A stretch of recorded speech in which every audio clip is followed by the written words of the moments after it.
ప్రియమైనటువంటి వాళ్ళారా, నా ఎదుట కూర్చున్నటువంటి సంఘమునకును ఈ యూట్యూబ్ ద్వారా వాక్యం వినేటువంటి సోదరులందరికీ నా హృదయపూర్వకమైన వందనాలండి. ఈ సందర్భంలో మనం లూకా సువార్త 17వ అధ్యాయం 26వ వచనం నుండి 37వ వచనం వరకు మనం చూసినట్లయితే ఇందులో సారాంశం ఏమిటి అంటే, పిల్లరా, ఈ దినములు ఎలా ఉన్నవి అనడానికి ప్రభు వారు చెప్పిన మాట 30వ వచనంలో, ఆ ప్రకారమే మనుష్య కుమారుడు ప్రత్యక్షమగు దినమున జరుగును. ఎలా ఉన్నాయి ఆ దినాలు, ఎట్లా ఉంటాయి ఆ దినాలు అంటే ఆ ప్రకారమే ఉంటాయి. ఏ ప్రకారం? పైన 2 సందర్భాలని గుర్తు చేశాడు. ఒకటేమో నోవహు కాలము, నోవహు దినములలో జరిగినట్టు అని పోల్చాడు. రెండవది 28వ వచనంలో లోతు దినములలో జరిగినట్టు జరుగును అని చెప్పాడు. నోవహు దినములలో జరిగినట్టు జరుగును, తర్వాత లోతు దినములలో జరిగినట్టు జరుగును. ఎప్పుడు అంటే మనుష్య కుమారుడు ప్రత్యక్షమగు దినం జరుగుతుంది. పిల్లరా, ఈ లోకంలో ఉన్న మనం ఇక ఏ దినాల కొరకు ఎదురు చూస్తున్నాము అని అంటే, ప్రియమైన వాళ్ళరా, దేవుని ప్రజలైనటువంటి వారు ఏ దినముల కొరకు ఎదురు చూస్తున్నారంటే, యేసుక్రీస్తు ప్రభు వారి యొక్క 2వ రాకడలో ఆయన ప్రత్యక్షము కాబోయేటువంటి ఆ దినముల కొరకు ఎదురు చూస్తూ ఉన్నాం. గమనించండి. అయితే ఆ దినములు ఎలా ఉంటాయి? ఒకటే మాట చెప్పాడు, నోవహు దినములు లాంటి దినాలుగా ఉంటాయి, లోతు దినములు లాంటి దినాలుగా ఉంటాయి అని చెబుతూ 31వ వచనం నుంచి చూస్తే కొన్ని సూచనలు చెప్పాడు. ఏమిటి ఆ సూచనలు, లేక నియమములు, లేక కొన్ని వాస్తవ సత్యాలను ఏం చెప్పాడు అంటే, ఎలా ఉండమని చెప్పాడు, ఏ విధంగా ఉండమని చెప్పాడు, కొన్ని జాగ్రత్తలు ఏం చెప్పాడు అని చూస్తే 31లో, ఆ దినమున మిద్దె మీద ఉండువాడు ఇంట ఉండు తన సామాగ్రిని తీసుకుని పోవుటకు దిగకూడదు. అలాగే పొలములో ఉండువాడు తిరిగి రాకూడదు. చూడు సుమా, లోతు భార్యను జ్ఞాపకం చేసుకోనండి. తన ప్రాణమును రక్షించుకునేవాడు దాన్ని పోగొట్టుకును, దాన్ని పోగొట్టుకున్నవాడు దాన్ని సజీవంగా కాపాడుకును. తర్వాత ఆ రాత్రి 2 ఒక మంచం మీద ఉందరు, వారిలో ఒకరు కొనుకోబడును, ఒకరు విడిచిపెట్టబడును. 2 స్త్రీలు ఒక తిరగలి విసురుచుందరు, ఒకటి కొనిపోబడును, ఒకటి విడిచిపెట్టబడును.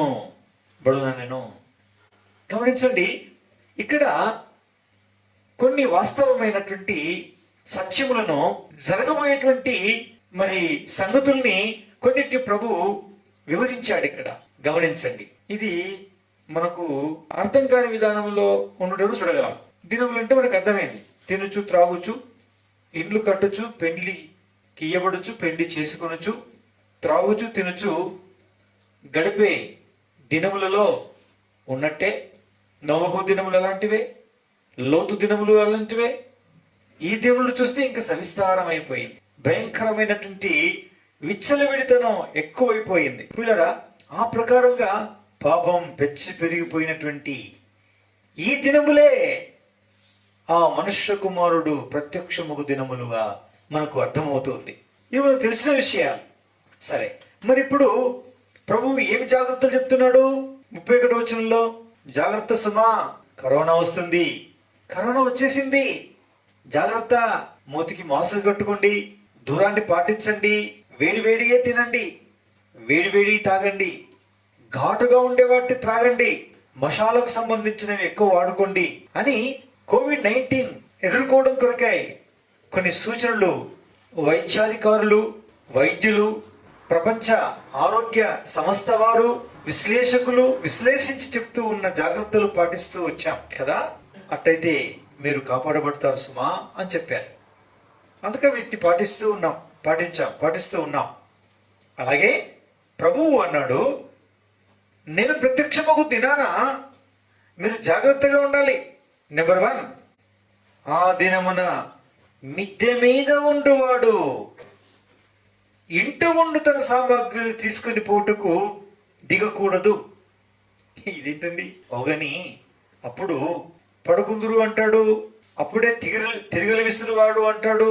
అది రాత్రి తెలీదు, పగలు తెలీదు, దొంగ ఎప్పుడు వచ్చునో ఎప్పుడు పడతాడో తెలియదు. అలాగే ప్రభు రాకడ ఉంటుంది, నా దినపు రాకడ ఉంటుందని చెప్పాడు. అలాంటప్పుడు ఈ మిద్దెకు ఈ సమయానికి ఏమి పొంతానండి? నాకు అర్థం కాదు. అవునా? మనందరం మిద్దెల మీదనే ఉంటామా ఏంటి? ప్రభు వచ్చే రాకడ ఎప్పుడో తెలియని దినాల్లో మనం కడబూర శబ్దం వినబడే వరకు ఎక్కడ ఉంటాము? ఎవరి పనులలో వాళ్ళు ఉంటాము, ఎవరిళ్లలో వాళ్ళు ఉంటాము, ఎవరి ప్రయాణాల్లో వాళ్ళు ఉంటాము, ఎవరి పనులలో మనం ఉంటాము, ఎక్కడ ఉండటంలో అక్కడ ఉంటామేమో. కానీ పర్టికులర్ గా ఏమి ఆయన ఇక్కడ మెన్షన్ చేస్తున్నాడు అంటే, ప్రస్తావిస్తున్నాడంటే, మిద్దె మీద ఉండువాడు ఇంట ఉండు సామాగ్రిని తీసుకుని పోవుటకు దిగకూడదు. మిద్దె మీద ఉండువాడు అంటే దాని అర్థం ఏంటి మరి? మిద్దె మీద ఉండువాడు అంటే ఇంటి మీద ఉండేవాడు, డాబా మీద ఉండేవాడు, ఎత్తైన ప్రదేశం మీద ఉండేవాడు అని అర్థం ఇచ్చేటువంటి ఈ మిద్దెనే పోల్చి ఆ మిద్దె మీద ఉండేటువంటి వాడు దిగకూడదు అని చెప్పాడు. ఎందుకు దేనికొరకు దిగకూడదు? ఇంటిలో ఉండే సామాగ్రిని తీసుకొని పోవడానికి దిగకూడదు. జాగ్రత్త సుమా అని చెప్పాడు. ఇక్కడ మనం మిద్దె మీద ఉండే విషయాన్ని ఎంత తలగీక్కున్నా, ఎంత సేపు చదివినా, ఎంత ఏం చేసినా దీని అర్థం ఇక్కడ మనకు సావదు. కారణం ఏంటంటే ఏందో ఏమో మిద్దె అంటే ఏంది, ఎవరుంటారు, ఎట్లా, ఈ మిద్దె ఏంది, మిద్దె సంగతి ఏందా, మిద్దె మీద దిగొద్దు అంటాడు. అస్సలు అర్థంగా. కానీ అసలు మిద్దె అనేటువంటిది పైది అని అర్థం ఇస్తుంది. సరే, అంటే మిద్దె మీద ఎవరైనా ఉండిరా, ఉంటే ఆ మిద్దె మీద ఏం చేశారు అనేదాన్ని మనం జ్ఞాపకం చేసుకుంటే అపోస్తలుల కార్యములు 1వ అధ్యాయంలో 10వ వచనం చదవండి. వారు పట్టణంలో ప్రవేశించి తాము బస చేయుచుండిన మేడగదిలోనికి ఎక్కిపోయి వారెవరనగా పేతురు, యోహాను, యాకోబు, ఆంద్రెయ. ఇక్కడి నుంచి మొదలుకుంటే యూదా వరకు చెప్పి 14వ వచనంలో ఏమంటారంటే, వీరందరూ వీరితో కూడా కొందరు స్త్రీలను యేసు తల్లి అయిన మరియు ఆయన సహోదరులను ఏక మనసుతో ఎడతెగక ప్రార్థన చేయుచుండిరి. మిద్దె మీద అంటే మిద్దె మీది నుంచి దిగకండి, మీరు శోధింపబడకుండా నిమిత్తం మెలకువగా ఉండు అంటే ప్రతి ఒక్కరు కునికినాడంట. యేసు ప్రభు వారు మళ్ళీ వారి దగ్గరకు వచ్చాడు. వచ్చి మీరు శోధనలో ప్రవేశించకుండా నిమిత్తం మీరు మెలకువగా ఉండండి అంటే కొద్ది సమయం మెలకువగా ఉండలేరా? ఎందుకు రా నాయన మీరు పడుకుంటున్నారు, ఎందుకు నిద్రపోతున్నారు? మనుష్య కుమారుడు అప్పగింపబడే సమయం దగ్గర వచ్చేసింది అని చెప్పాడు. ప్రియమైనటువంటి వాళ్ళరా, అంటే ఆ సమయం మిద్దె మీద ఉన్న సమయమును పోలి ఉంటుంది. తర్వాత మిద్దె మీద ఉండువాడు దిగకూడదు అంటే మిద్దె మీద మన పితరులు ఏం చేశారు? అపోస్తలుల కార్యములు 1వ అధ్యాయం 11వ వచనంలో అంటే మిద్దె అంటే మేడగది మీదకి ఎక్కారు. ఎక్కిన వీరు ఏం చేశారు? నిద్రిస్తుంటున్నారా, తింటూ ఉన్నారా, త్రాగుతున్నారా, లేక లోకాభిరామాయణం గురించి చెప్పుకుంటున్నారా, దూరదర్శన్ లాంటి టీవీలు ఏవైనా చూస్తూ ఉన్నారా అని మనం పరిశీలిస్తే 14వ వచనంలో రాయబడింది, వీరందరూ ఏక మనస్సుతో ఎడతెగక ప్రార్థన చేయుచుండిరి అని. ఇది దీని అర్థం అండి. అంటే ప్రభువు యొక్క రాకడ దినములలో మీరు మిద్దె మీదనే ఉండాలి సుమా, దిగకూడదు అంటే అదేంటండి? అంటే మీరు ఏక మనస్సుతో ఎడతెగక ప్రార్థన చేయుచుండాలి సుమా. ఇప్పటిదాకా చూసినాం, ఇంకా రాకనే ఇంకేందని మీరు నిరాశపడి, విసిగిపోయి, అలసిపోయి, సొలిసిపోయి, మీరు నిరుత్సాహపడి వెళ్ళిన మరోక్షణమే ఒకవేళ ప్రభు వచ్చునేమో. అందుకే మీరేం చేయకూడదు అంటే ప్రభు రాకడ కొరకు ఎదురు చూసేవారి మనసుతో మీరు మనసు కలిపిన మీ ఏక మనస్సును మీరు చెడగొట్టుకొని మీరుంటే ఉండండి, మీరు పోతే పోండి, మీరు ఎక్కితే ఎక్కండి, మీరు ఉరికితే ఉరకండి, మీరు ఎక్కిపోండి, మేము ఎక్కిపోండి, ఇక మేము పోతాంలే అనే ద్వంద్వ మనసు రానివ్వకండి.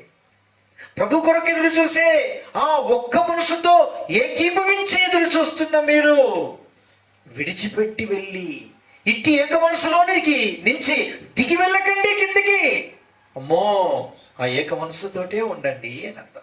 ప్రభువు యొక్క రాకడలో మీరెవరైనా కావచ్చు, ఎట్టి పరిస్థితుల్లో మిద్దె మీది నుంచి కిందికి దిగకూడదు అంటే దాని అర్థం ఏమిటంటే ఏక మనస్సుతో ఎడతెగక ప్రార్థించేటువంటి ప్రార్థనలో నుంచి దిగిపోవద్దు. మీరు ఎక్కిపోవాలి, ఇంకా దిగిపోకూడదు.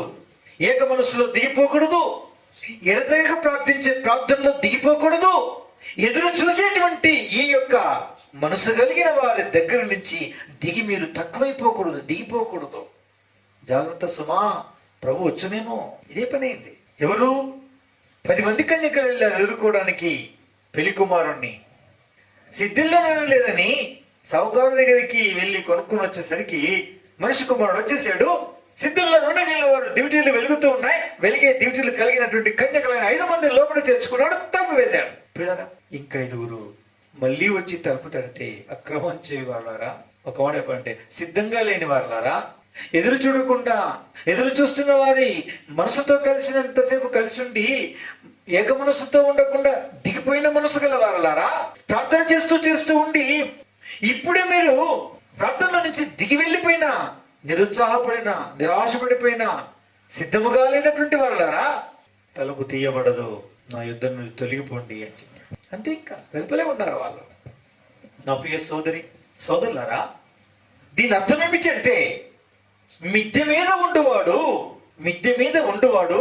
క్రిందికి దిగకుండా ఉండాలి అనంటే దాని అర్థం ఏక మనసుతో ఎడతెగక ప్రార్థించేటువంటి వారితో నీవెప్పుడు కూడా దిగి వెళ్ళిపోకూడదు. ఇట్టి మనసులో నుంచి దిగి వెళ్ళిపోవద్దు, ఇట్టి ప్రార్థనలో నుంచి దిగిపోవద్దు. ఇట్టి పరిణామం, ఇట్టి పరిస్థితి ఎడతెగకుండా ఇది సాగుతూనే ఉండాలి, కొనసాగుతూనే ఉండాలి. అది ప్రభు కోరేటువంటి కోరిక. అలా ఉండువాడు కడబూరు శబ్దం వింటాడు. ప్రభు వచ్చినప్పుడు ఎత్తబడు గుంపులో ఉంటాడు, ఎత్తబడతాడు. అది దాని అర్థం పిల్లరా. మిద్దె అంటే అది అర్థం. ఇది మనకు ఇంతవరకు అర్థమైంది. ఇంకేంటి, ఇంట ఉండువాడు తన సామాగ్రిని కొనుక్కోవటకు దిగకూడదు. ఏమంట, సామాగ్రిని తీసుకుపోవడానికి ఏం కాకూడదు. ఇదేంటండి, ప్రభువు రానే వచ్చే కడబూరు శబ్దం విన్న తర్వాత మళ్ళీ వీనికి సామాగ్రి ఎందుకు? ఇదే పిచ్చి వేషం అంటారు దీన్ని. ఈనాడు మనం వేసే వేషాలని ఇలాంటివే, అవిశ్వాసపు వేషాలు, ప్రభువు నుంచి హృదయాన్ని దూరం చేసుకునేటువంటి విషయాలు. వద్దే వద్దు అనుకుంటాం లోకం, కానీ లోకంలో ఉండే ఆచారాలన్నీ కావాలి మనకు. పిల్లరా, ఎదురు చూసేవారితోటే ఉంటాం, ఎదురు చూసేవారి మనసుతో ఏకీభవించినట్టే ఉంటాం, ఎడతెగక ప్రార్థన చేసేవారి ప్రార్థన సాయం కోరుతాం, కానీ ఆ ప్రార్థనలో కొనసాగం. అవన్నీ చేయడానికి బదులుగా మళ్ళీ పనికి మాలిన వాటిని ఎంబడేసుకొని పోయే ప్రయత్నాలు చేస్తూ ఉంటాం. ఇదెంత బుద్ధిహీనత. ప్రభు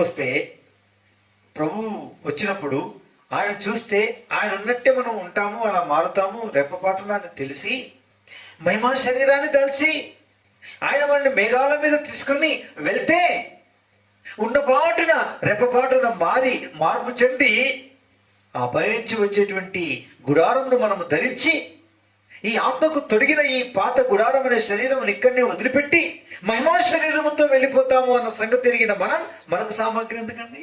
మనకు సామాగ్రి ఎందుకు?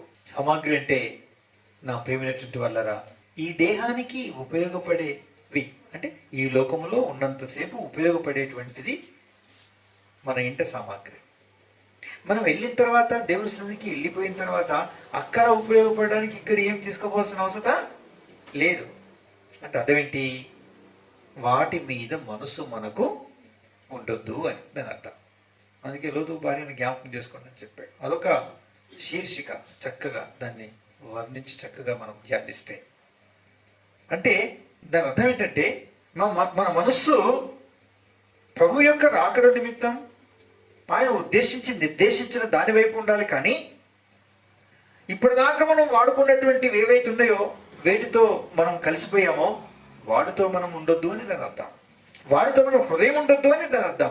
అవి మనలో ఉండొద్దు అని అర్థం. అవి మనతో కావాలి అని అనొద్దు అని అర్థం. అంటే వాటి మీద మనసు ఉండొద్దు అని అర్థం. బంధాలు, భర్త, భార్య, పిల్లలు, అన్నదమ్ములు, అక్కచెల్లెళ్ళు, ఎండి బంగారము, చక్కటిల్లు, ఇవన్నీ మనకు అవసరం వద్దా? ఈ భూలోకంలో ఉన్నప్పుడు ఇవన్నీ అవసరం. కానీ వాటితో పెనవేసుకొని వాటిని ఇడిచిపోలేను అనేటంత, అది వస్తే తప్ప నేను వెళ్ళను అనేటువంటిది అనేది తప్పని దాని అర్థం. దాని కొరకు దిగకూడదు. అంటే అందుకొరకు నీ మనస్సు క్రీస్తుతో ఏకీభవించిన నీ ఏక మనస్సు అనే దాంట్లో నుంచి దిగి ఇహలోక సంబంధమైనటువంటి మమకారాల వైపు, అభిమానాల వైపు, ఈ లోకంలో నువ్వు వాడుకున్న తగినటువంటి వస్తువులు అనంటే ఇహ సంబంధమైన వాటి వైపు నీ మనసు నిలిపిన ఎడల ధనం ఎక్కడుండునో నీ మనస్సు అక్కడుండును అని రాయబడింది. నీ మనసు ధనం మీద ఉంటే నీవు ఇక్కడే ఉంటావు అంతే. ఇంకా నువ్వేమాత్రం కూడా వెళ్ళజాలవు, ఎత్తబడలేవు. అందుకే సామాగ్రి నీ తీసుకొని పోయే ప్రయత్నం చేయొద్దు అంటే అర్థం ఏంటంటే వాటి మీద నీ మనస్సు అంటే అర్థం ఏంటండి, అవసరం వాడుకుంటాను అంతే అంతే. అవునయ్యా నువ్వు నా భర్తవు, వాస్తవమే, ఉన్నంతసేపు భర్తవు, పుట్టుకోమంటే నువ్వు నాయకుడు వస్తావు, నాయబడి నీ ఏమంటే నేను వస్తానా? ఎవరెమ్మడి ఎవరు రా. కానీ ప్రభురాగుడు ఇద్దరు కలిసిపోవాలంటే మాత్రం నాలాంటి విశ్వాసం నీకుండాలి, నీలాంటి విశ్వాసం నాకుండాలి. అట్లయితే ఇద్దరం కలిసి వెళ్తాం. నా మీద నీ మనసు, నీ మీద నా మనసు కదా, మన ఇద్దరు మనసు ఎవరి మీద ఉండాలా? అది అబ్రహామును పరిశోధించినప్పుడు దేవుడు నేర్పించిన పాఠం అబ్రహాములో అదే. నువ్వు ప్రేమించుతున్నా నీ ఒక్కడై ఉన్నా నీ కుమారుడిని ఇస్సాక్ తరుణాకి అన్నాడు. అదేముంది, సిద్ధమే. ఎప్పుడైనా పెద్దలు వెళ్ళేసాడు, సిద్ధం చేసాడు, తీసుకుపోయాడు, బలిబిడి కట్టాడు, కట్టెలు పెట్టాడు, నలుగు పెట్టాడు, కట్టుకుని తీశాడు, అంతే. ఇంకా ఖండించబోయాడు. అంటే దాని అర్థం ఏంటండి, ఈ సామాగ్రి మీద అబ్రహాం యొక్క మనసు అదే. అయినంత మాత్రం కొడుకు వద్దా, కొడుకు కావాలి. భార్య వద్దా, భార్య కావాలి. భర్త వద్దా, భర్త కావాలి. పొలం వద్దా, పొలం కావాలి. ఇల్లు వద్దా, ఇల్లు కావాలి. వాహనం వద్దా, వాహనం కావాలి. అనునాయులు అభిమానులు వద్దా, అందరు కావాలి. కానీ నీ మనసు దాని మీద ఉండొద్దు. అది అబ్రహాం అన్ని కలిగి ఉన్నాడు, కానీ తన మనసు ఎవరి మీద లేదు. అసలు 100 సంవత్సరాలు నిండినప్పుడు పుట్టినటువంటి ఏకైక వరాల పుత్రుని మీద కూడా లేదని నిరూపించుకున్నాడు. ఇది ఒక ఆధ్యాత్మికమైన అద్భుత పరిణితి పిల్లరా. ఆధ్యాత్మిక విశ్వాస పరిమాణం ఇది, త్యాగ సహితమైనటువంటి పరిమాణం. ఈ పరిమాణంలోనికి దేవుని ప్రజలైనటువంటి వారు ఏమవ్వాలండి, రావాలి. అది దాని అర్థం. దిగి రావద్దు, నువ్వు దిగవద్దు. నీ భార్య కొరకు దిగవద్దు, నీ భర్త కొరకు దిగవద్దు, నీ కుమారుడు కొరకు దిగవద్దు, నీ కుమార్తె కొరకు దిగవద్దు. వెండి బంగారం రాళ్ళు ఈ లోకంలో ఉన్న దేని కొరకు కూడా అట్టి ఏక మనసు ఎనదగిన ప్రార్థన అనేటువంటి ఆ ప్రభు మీద లగ్నమైనటువంటి నీ మనస్సును ఏమాత్రం కూడా వీటి కొరకు దించొద్దు, దిగవద్దు. మోసం, జాగ్రత్త అని చెప్తుంది వాక్యం. అది అందులో ఉండేటువంటి మర్మం. మిద్దె మీద ఉండువాడు ఏం బైబులండి. అందుకే అనంత దైవవరం ఆ ధర్మశాస్త్రం నేను కలిసి యాత్ర చేయలేదు. దేవుని యొక్క వాక్కులు ఎన్నో మర్మయుతమైన సంగతుల్ని పరిశుద్ధాత్ముడు పొందుపరిచి, కుదించి, ఇమిడ్చి, వాటిని భద్రపరిచి చక్కగా మన భాషలో వ్రాయించి పెట్టిన గ్రంథం అమూల్యమైనటువంటి గ్రంథం, అమూల్యమైనటువంటి మాటలైన మాటలు. అందుకే త్రవ్వినా కొద్దీ, దాన్ని పిండినా కొద్దీ, అది నలిచినా కొద్దీ పిల్లల మధురం, మాధుర్యం, అమృతం, జుంటి తేనె దారుల కంటే అతి మధురాతి మధురమైనటువంటి ఆయన మాధుర్యతను మనకు జురింపచేసేవాడైనాడు. అది అలాంటి గ్రంథాన్ని మన చేతిలో పెట్టాడు. ఆయన మాటలు ఎంత మధురం అండి, ఎంత అద్భుతమైనటువంటి మర్మయుతమైన సంగతులు. అందుకే ప్రతిష్ఠించుకున్నాం. ప్రభా దయచేసి నన్ను ఒకసారి జ్ఞాపకం చేసుకోనండి. నేను మిద్దె మీదనే ఉండాలి. ప్రభా ఎక్కడ ఉండాలి? ఏక మనస్సుతో ఎడతెగక ప్రార్థించేటువంటి గుంపులోనే ఉండాలి. అట్టి స్పర్శలోనే ఉండాలి. అట్టి భావన కలిగిన వ్యక్తినై నీతో ఐక్యపరచబడినటువంటి వ్యక్తిగా నేను ఉండాలి. నా మనసు, నా హృదయం నీ యందు లగ్నముంచి విలీనమైన మనసు కలిగిన వ్యక్తినై ఇట్టి దాంతో చెప్పుడు నేను దిగిపోకూడదు. నా అవసరం కొరకై మీరిచ్చిన ఈ సామాగ్రి కొరకు నేను ఎప్పుడు దిగిపోకూడదు, నిన్ను వదిలిపెట్టి దిగిపోకూడదు ప్రభా. అలాంటి మనసు నాకు ఇవ్వండి, అలాంటి హృదయం నాకు ఇవ్వండి, అలాంటి క్రైస్తవ జీవితం నాకు ఇవ్వండి, అలాంటి విశ్వాస జీవితం బ్రతుకు నాకు ఇవ్వండి, అలాంటి నిరీక్షణ కలిగిన జీవితాన్ని నాకు ప్రసాదించమని అడిగితే ఇట్టివాడు ధన్యుడు, భాగ్యవంతుడు పిల్లరా. అందుకే మనం ఏం చేసుకుందాం, ఆయనకి ప్రతిష్ఠించుకుందాం. ప్రభా నాకెందుకు తండ్రి ఈ భూలోకంలో నా అవసరం కొరకు ఇచ్చాము, అవును అంత మాత్రమే, అంతే. అమ్మో అంతకు మించి నేను దాని మీద మనసు పెట్టద్దు. నా సాటి చేయని సహాయకురాలు నా భార్యను ఇచ్చావు, అయిన తర్వాత నా ప్రాణం నువ్వే నా ప్రాణం. నా భర్తనిచ్చావు, మంచి భర్తనిచ్చావు, అదే సోపతి లోకంలో, అంతే చాలు ప్రభు. అంతకంటే మించి నేను పెట్టకూడదు. అవును నా కుమార్తెని ఇచ్చావు, నా కుమారుని ఇచ్చావు, నాకు చదివిచ్చావు, నాకు విద్య ఇచ్చావు, నాకు బుద్ధినిచ్చావు, నాకు ఉద్యోగం ఇచ్చావు, సద్యోగం ఇచ్చావు, ఎకరాల భూమి ఇచ్చావు, మంచి నీళ్ళు ఇచ్చావు, మంచి పత్తి ఇచ్చావు, మంచి వడ్లు ఇచ్చావు, మంచి రాబడి ఇచ్చావు, ఈసారి పలానంతా ఇచ్చావు, నా అవసరం ఇచ్చావు, అంత మాత్రమే. అబ్బో నీకంటే ఎక్కువ కాదు. ఈ మనస్సు కలిగి ఉండడమే మిద్దె మీద ఉండడం.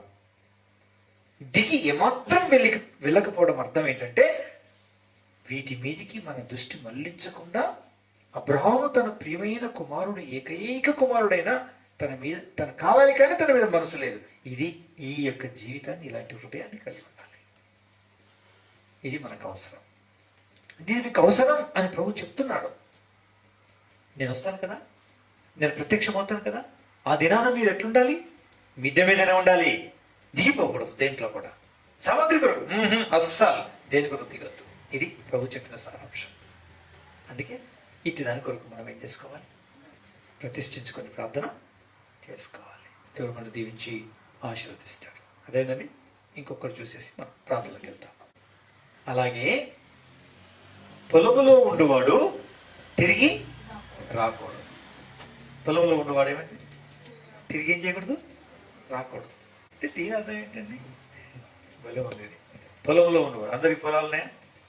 పొలాలున్నాయి అందరికీ. ఒకప్పుడు ఉండే, కొందరికైతే మొదటి నుంచే లేవు. ఇప్పుడైతే కొద్దిమందికి అసలే లేవు. ఎవరికో ఒకరికి, ఇద్దరికి, ముగ్గురికి ఏదో ఎలమే లెక్క పెట్టచ్చు. ఏ ఉద్యోగస్తులకు అసలే ఉండవు. ఉంటే ప్లాట్లు ఉంటాయి. పొలంలో ఉండేవాడు ఇంటికి తిరిగి రాకూడదు. పొలంలో ఉండేవాడు తిరిగి రావద్దు అంటే దీని అర్థం ఏంటి? పొలం అనేది ఏం చూపిస్తుంది అనేది మనం చూడాలి. ఇలా ధ్యానిస్తేనే మనకు అర్థమవుతుంది. పొలంలో ఉండవాడు రావద్దు, పొలంలో ఉండవాడు రావద్దు, నాకేదో పొలం లేదు, బేబీ ఇంకే అంటే అనుకున్నాం అనుకోండి, అది అర్థం కాదు. పొలంలో ఉండేవాడు తిరిగి రాకూడదు అంటే పొలంలోనే ఉండాలి. అంటే పొలం లేకపోయామని మరి ఆ సమయంలో పొలంలో ఉండాలంట మనం. మనకు పొలం లేకపోతే పొలం ఏంటంటాం మనం. అందుకే మత్తయి సువార్త 13:24 ఆయన మరి ఒక ఉపమానము వారితో చెప్పాను. ఏమనగా పరలోక రాజ్యము తన పొలములో మంచి విత్తనం విత్తిన ఒక మనుషుని పోలి ఉన్నది. తన పొలములో మంచి విత్తనం విత్తిన ఒక మనుషుని పోలి ఉన్నది. ఇప్పుడు చూడండి 31వ వచనం చదవండి. ఆయన మరి ఒక ఉపమానము వారితో చెప్పెను. పరలోక రాజ్యము ఒకడు తీసుకొని తన పొలంలో విత్తిన ఆవగింజను పోలి ఉన్నది. చాలు. పరలోక రాజ్యం ఒకడు తీసుకొని తన పొలంలో విత్తిన విత్తనం. సరే, ఇట్ట మనం చదువుకుంటూ వెళ్ళామనుకోండి, ఆయా విషయాలను ఇలా విధంగా మనం చూస్తూ వెళ్ళామనుకోండి, ఇవన్నీ 44 వచ్చింది సార్. 44. పరలోక రాజ్యము పొలంలో దాచబడిన ధనమును పోలి ఉన్నది. పరలోక రాజ్యం పొలములో, వీళ్ళగా పొలం. గమనించండి, ఇట్టి పొలములో నుంచి ఇట్టి పొలములో ఉండేవాడు తిరిగి ఏం కాకూడదు? రాకూడదు. ఇప్పుడు చెప్పండి పొలం అంటే ఏంటో. ఇప్పుడు చదివినాం మనం పొలం అంటే ఏందో అని. చెప్పండి పొలం అంటే ఏంటి? పొలం అంటే ఏం చూసినాం మనం ఇప్పుడు? పరలోక రాజ్యం. పరమందుండే దేవుని యొక్క రాజ్యం ప్రభువా ఎప్పుడు వస్తుంది అని అడిగితే మీ మధ్య నుండి అన్నాడు. మీ మధ్యన ఉంది, అది వచ్చే ఉన్నది అన్నాడు. అంటే అదేంటండి? క్రీస్తు స్వరక్తమిచ్చి సంపాదించిన తన సంఘం ఈ భూలోకములో ఆయన పొలం. ఆయన పొలం. ఆయన స్వరక్తమిచ్చి సంపాదించిన సంఘం, విశ్వసించిన వారి సమకూర్పు సమూహమే ఆయన యొక్క పొలం. ఈ పొలంలో నిండి తిరిగి రాకూడదు అంటే ఎక్కడ ఉండాలి? పొలంలోనే ఉండాలి.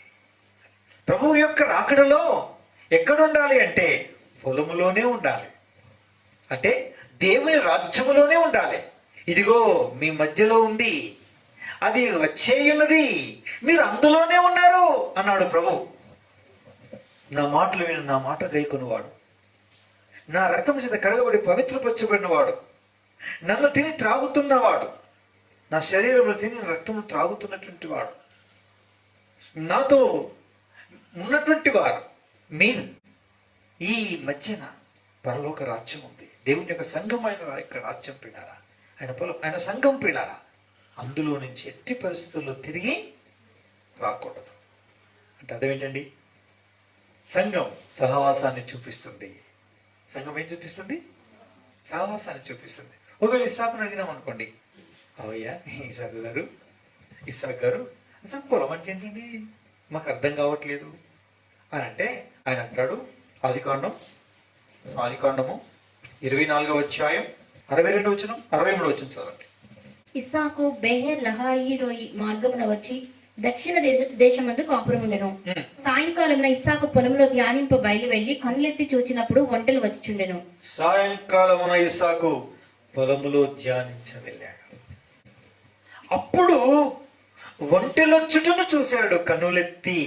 పిల్లరా, సంఘముతో కూడి ప్రార్థన చేయవాడు, సంఘముతో కూడి ప్రభువాక్యం వినవాడు, సంఘముతో కూడి వాక్యము ధ్యానించువాడు, సంఘముతో కూడి కలిసి పరిచర్య చేయవాడు, సంఘముతో కూడి సహవాస సంబంధ బాంధవ్యము కలిగి ఉన్నవాడు ఆ దినం పొలములో ఉంటే, తిరిగి రాకుండా ఉంటే వాడు తప్పనిసరిగా కన్నులెత్తి చూస్తాడు.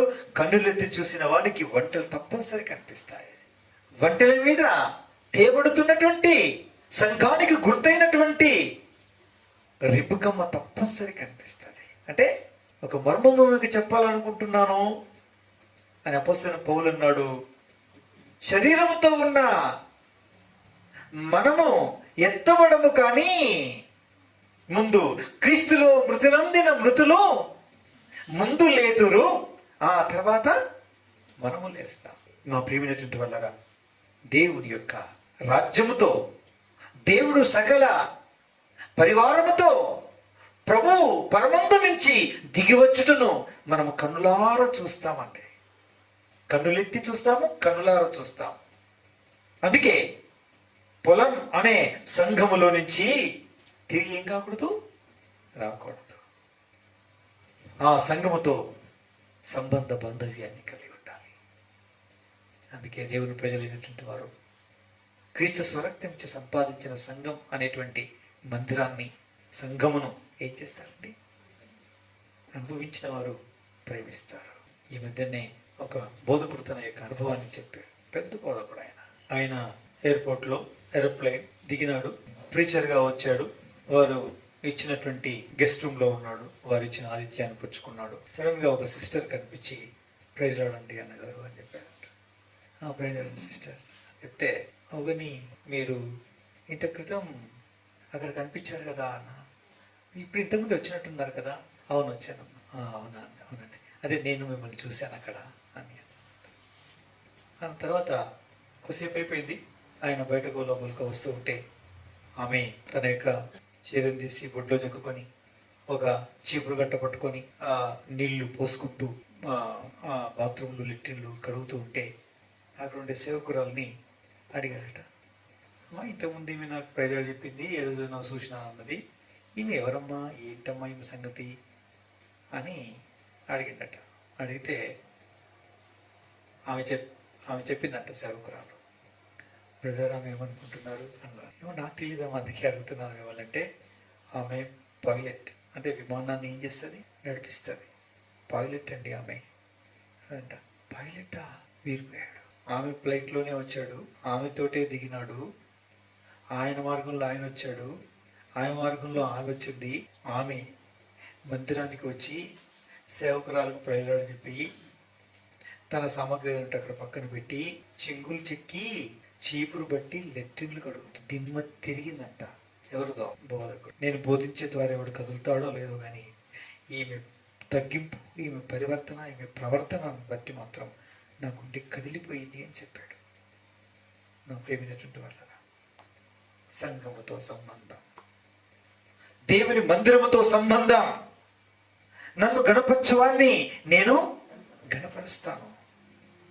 నువ్వేం చేస్తున్నా చేయవచ్చు, నువ్వు ఎంత వేడమైనా కావచ్చు, నువ్వు ఎంత చదువుకున్నా నువ్వు చదువుకోవచ్చు, నువ్వెంతటి ఉద్యోగం చేసినా చేయవచ్చు, నీకెంత సంపాదన ఉన్నా ఉండవచ్చు.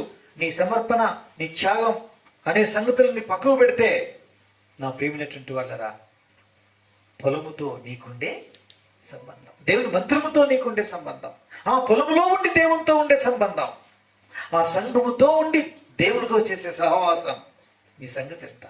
మన జీవితం ముడిముడి కాదు, జీవితం కాదు. నిన్నగాక మొన్న వచ్చింది స్కూటర్, నిన్నగాక మొన్న వచ్చింది బైక్, నిన్నగాక మొన్న వచ్చింది కారు, నిన్నగాక మొన్న వచ్చింది నీకు నాకు ఇల్లు, నిన్నగాక మొన్న వచ్చింది ఆసమో తూసమో తులమో మాసమో వచ్చింది. లేని స్థలాలన్నింటిలో చెక్కి ఎగిరి కూసుంది, మెడలో ముక్కుల్లో చెవుల్లో. ఇవి నీకు ఎవరు కనిపించరు, ఇంకా నాకు ఎవరు కనిపించరు, నీకు ఎవరు కనిపించరు. ఎప్పుడు నీకేం కనిపిస్తుంది? ముక్కులో పెట్టుకుంది కనిపిస్తుంది, మెడకున్నది కనిపిస్తుంది, నీ చేతులకు వేసుకున్నది కనిపిస్తుంది, నువ్వు కట్టుకున్న చీర కనిపిస్తుంది. ఇలాంటి చీర కట్టుకున్న వారు ఎవరైనా ఉన్నారా? ఇలాంటి చర్చికి నేనెందుకు వస్తే అనుకుంటుంటాం. ఇది మన పరిస్థితి. ఆమె ఎవరు, ఆమె సంగతి ఏంటి? అమ్మ బాబోయ్, ఆయన తల తిరిగిపోయిందంట. మనం సహవాసం, పొలముల్లో ఉండి పొలముతో సహవాసం, పొలముల్లో ఉండి మన ప్రభుతో సహవాసం. పొలములో నుంచి తిరిగి రాకూడదు. ధనమును చూసో, ధాన్యము చూసో, చదువు చూసో, ఉద్యోగము చూసో, సద్యోగము చూసో, దేన్నో చూసుకొని పొలము నుంచి ఏం కాకూడదు, తిరగకూడదు, తిరిగిపోకూడదు. కొద్దిమందికి ఇప్పటిదాకా ఇక్కడే ఉన్న కళ్ళు అవి చిన్నగా ఏమవుతూ ఉంటాయంట, పైకెక్కి తలకెక్తాయంట. అవి వాళ్ళ కింద చూడరు, ఇంకా అందరు ఇంకా పైన ఉన్న వాళ్ళనే చూస్తుంటారు అనమాట. పైకే, ఇంకా కిందికి చూడరు. మోసం ఉంది. జాగ్రత్త సుమా. పొలంలోనే ఉండు, ప్రభుతో సహవాసం కలిగి ఉండు. పొలంలోనే ఉండు, దైవదాసులతో సహవాసం కలిగి ఉండు. పొలంలోనే ఉండు, నా పని కట్టెల దగ్గర పరిగనేరుకో. బోయిజమన్నాడు ఋతుతో, నా పని కట్టెలతో దగ్గర పరిగనేరుకో. నీ పనికట్టెల్లో ఒక పనికట్టెగా నన్ను గుర్తించినందుకు నీకు వందనములయ్యా. నేను పనికట్టెల్లో పనికట్టెను కాకపోయినా నేను పరదేశినై ఉన్నటువంటి నా పక్షాన నువ్వు చూపించిన కటాక్షం ఎంత గొప్పది అన్నది. అన్నందుకునేమో పాపం ఏ ప్రదేశంలో పరిగనేరుకుందో ఆ భూభాగం అంతటికి సమాన పాలిభాగస్తురాలైంది. ఎవరండి? ఇది ఆశీర్వాదానికి మూలం. ఇది ఆశీర్వాదం యొక్క అద్భుత సత్యం. ఈలాగున ఎదిగినటువంటి వాడు పొలములో యజమానుడు పొలములో నుంచి ప్రభువుతో ఎప్పుడు ఎల్లప్పుడూ సహవాసం కలిగి ఉండి పొలము నుంచి ఎప్పుడు మరలవద్దు, తిరగవద్దు. పొలం నుంచి ఏం కావద్దు, తిరగవద్దు. నా ప్రియ సోదరి సోదరులారా, ఇందు విషయమై మనం క్షమాపణ కోరుకుందాం. ప్రభువా, ఎన్నిసార్లు నా కనులు పొలంలో నుంచి వెనుదిరిగినవి, పైకి చూసినవి, పక్కకు చూసినవి. ఎన్నిసార్లు తిరిగి వెళ్ళిపోయాను, తిరిగాను ప్రభా. నేనెంత, నా ఆయుష్ ఎంత, నా చదువు ఎంత, నా ఇల్లు ఎంత, నా వాకిలు ఎంత, అసలు నా యొక్క నా అందం ఎంత, నా సౌందర్యం ఎంత, నా బ్రతికెంత, అసలు ఎందుకు కొరగాని జీవితం నాది. అలాంటి నా బ్రతుకుని ఎంతో భాగ్యవంతమైన పొలం అనే సహవాసం, సంఘ సహవాసాన్ని నాకు ఇచ్చేది. కానీ ఎన్నోసార్లు మిమ్మల్ని బాధ పెట్టాను, మిమ్మల్ని వేదనకు అప్పగించాను, నేను కష్టపెట్టాను ప్రభా. పొలం నుంచి ఎన్నోసార్లు నేను తిరిగిపోయాను, నా మనసు తిరిగిపోయింది, నా హృదయం తిరిగిపోయింది, నా బ్రతుకు తిరిగిపోయింది ప్రభా. అందుకేనేమో నాకు రావాల్సిన ఆశీర్వాదం రాకుండా, నీతో ఉండాల్సిన సహవాసం లేకుండా నా పాపిష్టి జీవితంలో కోల్పోయాను. ఎంత నష్టపోయాను నా జీవితంలో. ఇంకొక ఘోర నష్టం ఉంది నా తండ్రి, అది మాత్రం కలగకూడదు. మనుష్య కుమారుడి రాకడలో నేను పొలము నుంచి ఏం కాకూడదు తండ్రి, తిరిగిపోకూడదు నా తండ్రి, తిరగకూడదు నాయనా. నన్ను జ్ఞాపకం చేసుకో. అట్లయితే ఆ శాశ్వతమైన జీవాన్నే నేను కోల్పోతాను. నీకే ఎత్తబడకుండా, నీ ఎత్తబడే గుంపులో రాకుండా ఈ భాగ్యాన్ని కోల్పోతే నా బ్రతుకు, నా భక్తి ఎందుకు నా తండ్రి? నన్ను క్షమించండి, నన్ను కడగండి, నన్ను పవిత్రపరచండి. నేను తిరిగిపోకూడదు ప్రభువా. పొలంలో నుంచి ఏం కాకూడదు, తిరిగిపోకూడదు. నన్ను కనికరించు, నన్ను క్షమించండి ప్రభువా అని మనం ఏం చేసుకుందాం? ప్రభుకు ప్రతిష్ఠించుకుందాం. మిద్దె మీద నుంచి దిగకూడదు. మన ఇంటిలో ఉన్న సామాగ్రిని గురించి మనసు పెట్టుకోకూడదు. ఇక మూడవది, పొలంలో నుంచి తిరిగి రాకూడదు. ఎప్పుడు ఎల్లప్పుడూ ఎడతెగకుండా మన ప్రభుతోనూ మన ప్రభు సంఘముతోనూ సహవాసం కలిగిన వారమై జీవించినట్లయితే దేవుడు మనం దీవించి ఆయన రాకడ కొరకు ఆయత్తపరిచి ఆయన కడపూరు శబ్దం విన్నప్పుడు ఆయనతో పాటు కూడా ఏమవుతామండి? ఎత్తబడతాం. ఎప్పుడు ఏమవుతాం మనకు తెలియదు. మన పక్క రాష్ట్రం ఇంత క్రితం మరి ఉభయ రాష్ట్రాలు కలిసి ఒకే రాష్ట్రంగా ఉన్న ఆంధ్రప్రదేశ్లో ఇప్పుడు ఏలూరు అనేటువంటి విజయవాడ దాటిన తర్వాత ఒక వింత వ్యాధి, ఎప్పుడు ఎవరిని ఏ తెగులు ఏ రకంగా అంతు చిక్కనటువంటివి మనల్ని పట్టుకొని మనల్ని పీడించి మనం హతమారుస్తాయో తెలియని దినాల్లో ఉన్నాం. అతిశయించవద్దు. పొలంలో ఉందాం అంటే సంఘములో ఉందాం, సంఘముతో ఉందాం, సంఘముతో దేవునితో సహవాసం కలిగి ఉందాం. ఆ రీతిగా ప్రభు మహిమ కొరకు జీవిస్తాం. ప్రభు స్థిరపడతాం. కడబోరు శబ్దం వినే గుంపులో ఉందాం. ప్రభు సన్నిధి చేరదాం. బ్రతికిస్తే బ్రతుకుతాం, తినమంటే తిందాం, అనుభవించమంటే దేవుడిచ్చిందని అనుభవించి ఇంకొద్ది కాలం ఉండమంటే ఉందాం. కానీ అతిశయించి సామాగ్రి మీద, అతిశయించి పాపిష్టి పనికి మాలిన వాటి మీద మన మనసును తిప్పుకున్నామంటే మాత్రం ఇంకా మనం అవుట్ ఆఫ్ ఆర్డర్ అయిపోతాం. తద్వారా మనకు నష్టం కలుగుతుంది. అందుకే క్షమాపణ కోరుకుందాం, ప్రభుకు సమర్పించుకుందాం, ప్రతిష్ఠించుకుందాం. ఇటు వర్తమానాన్ని దేవుడు దీవించి ఆశీర్వదించగాక.